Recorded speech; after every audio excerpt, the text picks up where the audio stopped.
Hi guys, this is Cute Cat Critic here, and today I'm gonna be reading A Cat Named Swan by Hobbie.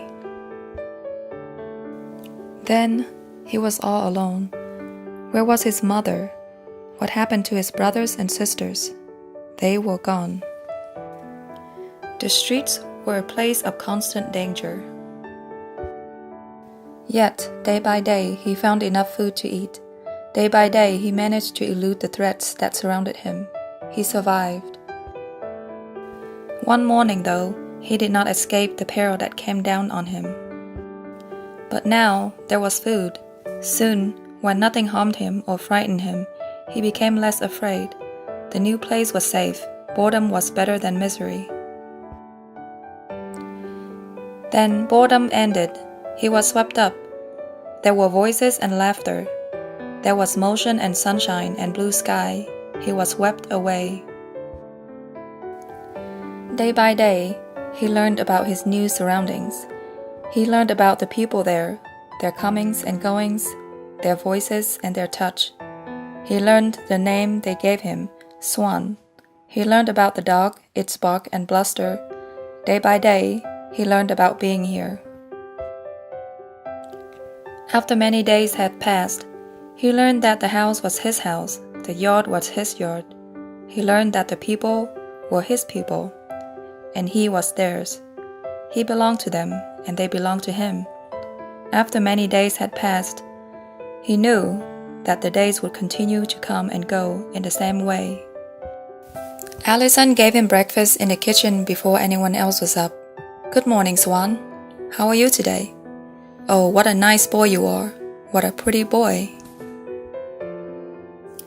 After breakfast, he bounded into the outdoors, if it wasn't raining or snowing, to make his usual rounds of the stone wall, the apple tree, and the garden.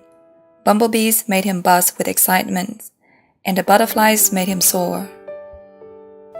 He had several places for his morning nap. A patch of sun in the midst of Allison's houseplants was perfect. Sometimes he went upstairs to Molly's bed, or he would doze in Allison's studio when she was working at her drawing table. "Hello, Swan. Is it time for your nap?" What a sleepy boy.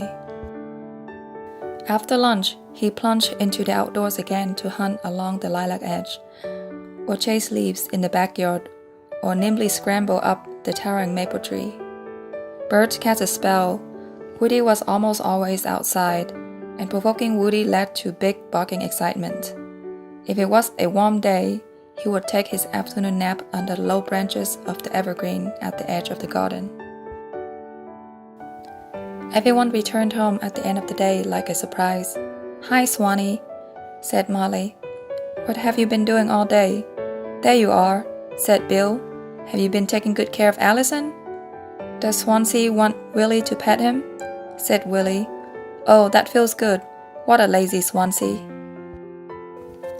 Molly usually gave him his evening meal. "Who's going to get fat?" Molly said. "Who is getting a big belly?" He liked to lie under the table, listening, while the family had their dinner. He spent part of each evening thoroughly grooming himself. "Aren't those paws clean?" Allison said. "They must be clean by now." Later, he went to the living room to pick a lap to lie on, and there were plenty of places to sleep at night. There was his own bed in the kitchen, but there was also the couch in the living room, or the folded blanket on the chair by the fireplace. But Swan's very favorite place to sleep was in Molly's bed, all curled up right next to Molly, on her perfectly soft blanket. "What a beautiful boy," whispered Molly. "What a lovely Swan." Each day now was like that. Each day was perfect.